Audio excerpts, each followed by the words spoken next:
ছাদে এসে এত সুন্দর সুন্দর ফুল দেখলে মনটা খুব সুন্দর হয়ে যায়, তাই না? ফুলের মতোই সুন্দর হয়ে যায় মনটা। আর ফুলটা কেমন বলো তো? জবাটা আজকে প্রথম ফুটেছে, তো সেই কারণে ভাবলাম একটুখানি তোমাদের সাথে শেয়ার করি। প্রতিদিন যেহেতু তোমরা আমার এরকম ছাদের গাছের ফুল দেখো, তো প্রত্যেক দিনই কমেন্ট করো যে ভালো লেগেছে, তাই আজকেও একটুখানি তুলে ধরলাম। আর এই যে কুড়িটা, এটা কিন্তু কুড়ির আকারে থাকবে না, ফুটবে, দুপুরবেলা ফুটবে। আর সমস্ত ফুল তুলে নিচ্ছি, আশিবাসি সমস্ত কাজ করে স্নান করে চলে এলাম পুজোর জন্য ফুল তুলতে। যতটুকু যা হয় তা দিয়েই আমার পুজো হয়ে যায়, যথেষ্টই হয়। আর এখন তো ফুল ফুটছে না, তারপরেও যথেষ্টই হয়, জানো তো। তো গুড মর্নিং সবাইকে, কেমন আছো বলো তো সবাই? আশা করছি তোমরা সবাই ভালো আছো, আর আমরাও না বেশ ভালো আছি। আমার আরও একটি নতুন ব্লগে আবারও তোমাদেরকে স্বাগত জানাচ্ছি। আর এই মুহূর্তে ঘড়িতে বাজে সকাল 8টা।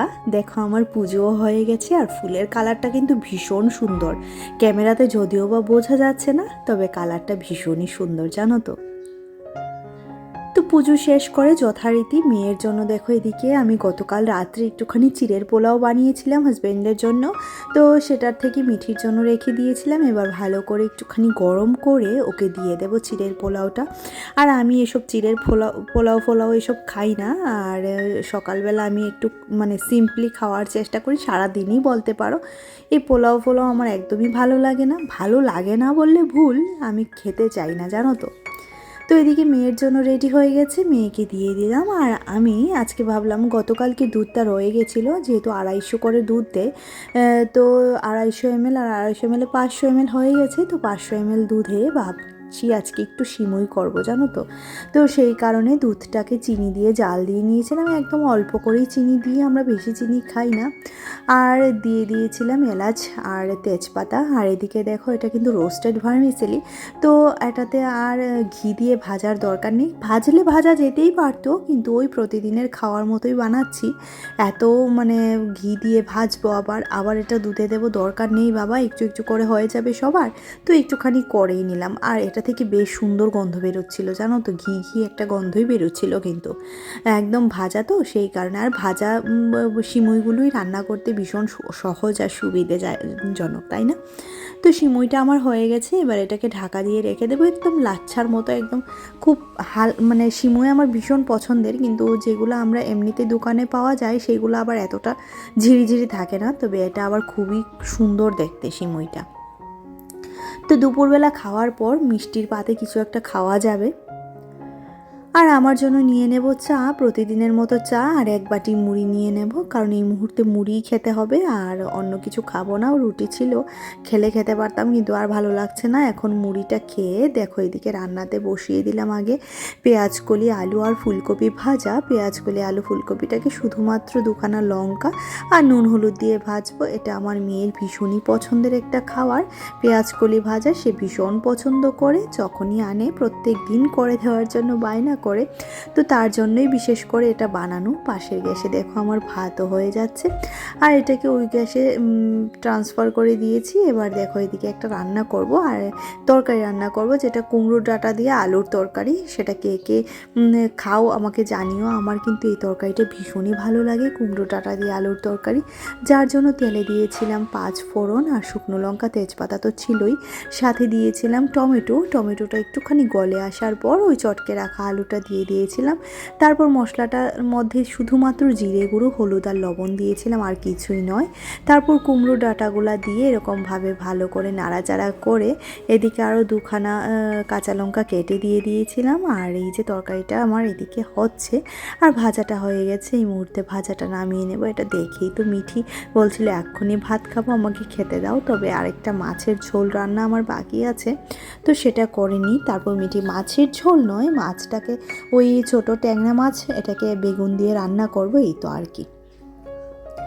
আর এদিকে আমার নিরামিষ তরকারিটা হয়ে গেছে। নিরামিষ তরকারিটা কিন্তু আমার ভীষণ ভালো লাগে খেতে, জানো তো। এটা সজনে ডাঁটা দিয়েও বেশ ভালো লাগে, তবে এখন তো আর সজনে ডাঁটার সিজন নয়। তো এই যে এটা শুধুমাত্র আমি আমার জন্যই করেছি, মেয়ে যদি চায় একটুখানি খেতে পারবে, আর মেয়ের বাবা তো এইসব খায়ই না।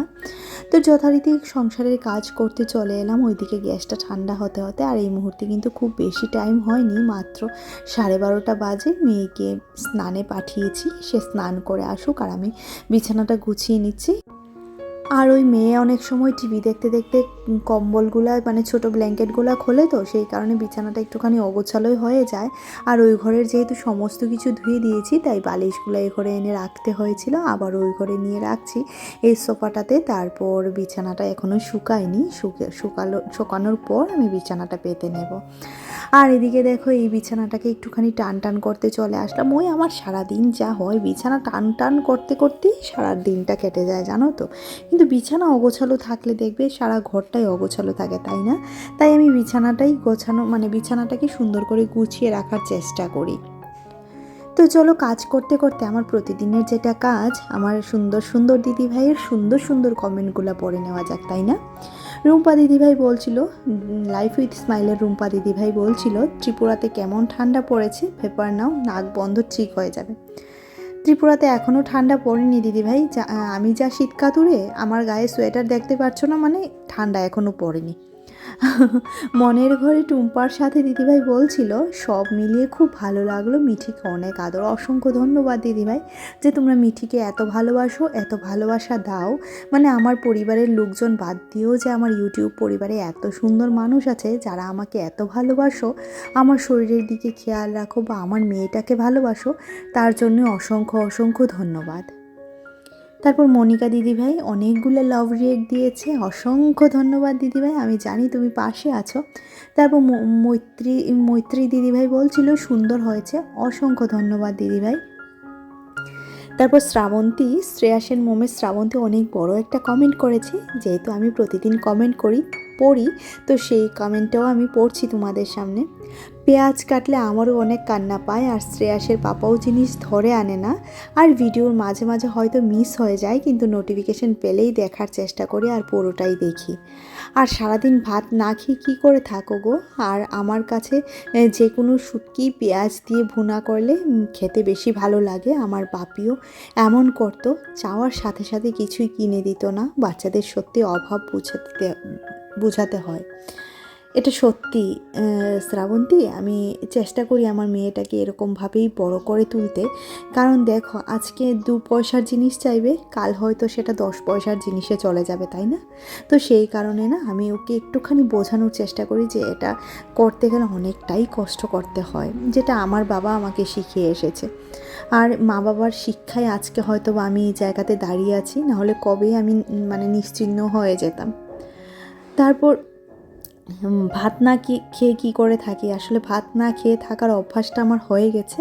আগে আমার একদমই ভাত ছাড়া চলতো না, কিন্তু এখন হয়ে গেছে, আমি ভাত খাইই না, রুটি খাই। 3 বেলা বলো, 2 বেলা বলো, 1 বেলা বলো, শুধুমাত্র রবিবারে আমি একটু ভাত খাই, এই তো। তারপর মনের ঘরে টুম্পার সাথে দিদিভাই আবারও একটা কমেন্ট করেছে, তোমার কিছু কথা আর আনসার আমি এইভাবে কমেন্টে বলবো না, আমার ভিডিওতে বলবো, কারণ অনেক কথা লিখে আর কতটা বলবো, তাই প্লিজ সঙ্গে থেকো। অসংখ্য ধন্যবাদ দিদিভাই, অবশ্যই পাশে আছি। একটু হয়তো বা মাঝে মধ্যে মিস হয়ে যায়, তবে পাশে অবশ্যই আছি আমি সবার। তারপর ডেলি লাইফ কুকিংয়ের দিদিভাই কিন্তু আজকেও আমাকে কমেন্ট করেনি। কি হয়েছে দিদিভাই, তোমার কি শরীর ভালো না, নাকি মন ভালো না, আমাকে জানিও তো। তো এদিকে তোমাদের সাথে বকবক করতে করতে ঘরের কাজ বাজ কিন্তু করে নিচ্ছি। আর আজকে তোমাদেরকে মানে একটা কথা জানাতে খুব ইচ্ছে করছে, জানো তো।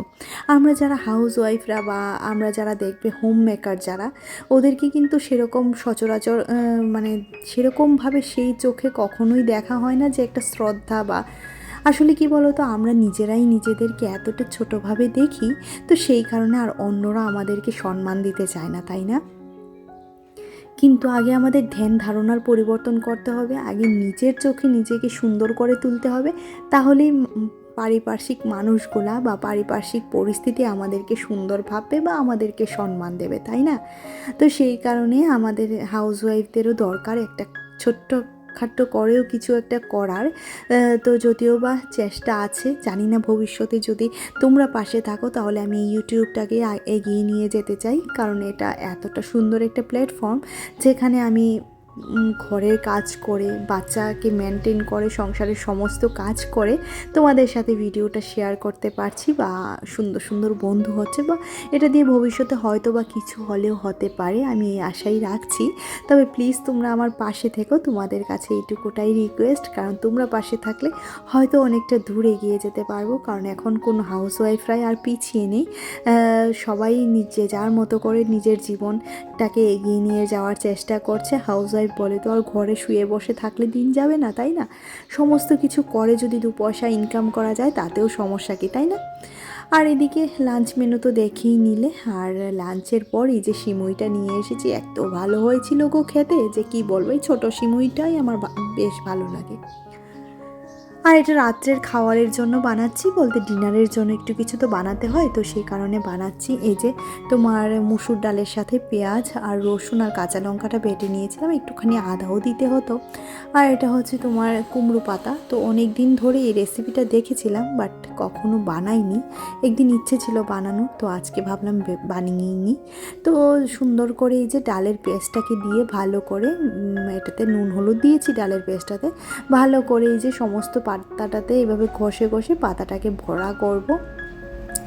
আর আমার একটুখানি ভুল হয়ে গেছে, বড়াটা না একটুখানি যদি আমি ভালো করে একদম ডিপ ফ্রাই করতে পারতাম তাহলে ভালো হতো, কিন্তু ডিপ ফ্রাই আমার ঘরে খাওয়া হয় না, সে কারণে ডিপ ফ্রাইটা আমি করি না, অল্প তেলেই ভেজে নিয়েছি। তাও ভালোই হয়েছে খেতে, যেহেতু খাওয়ার পর রিভিউটা দিচ্ছি, তো সেই কারণে বললাম।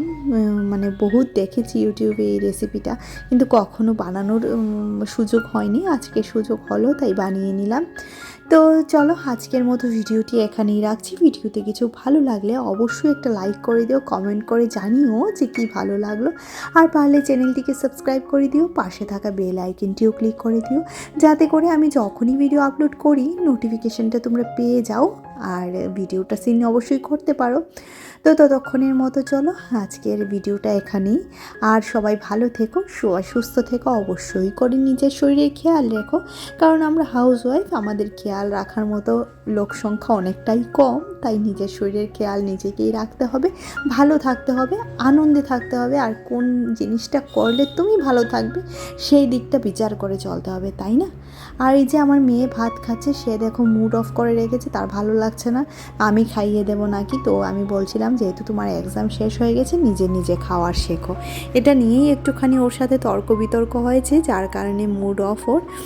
তো বলছিলাম তোমাদেরকে ফ্লাইং কিস করার জন্য, দেখো না ওর মুড অফ দেখো।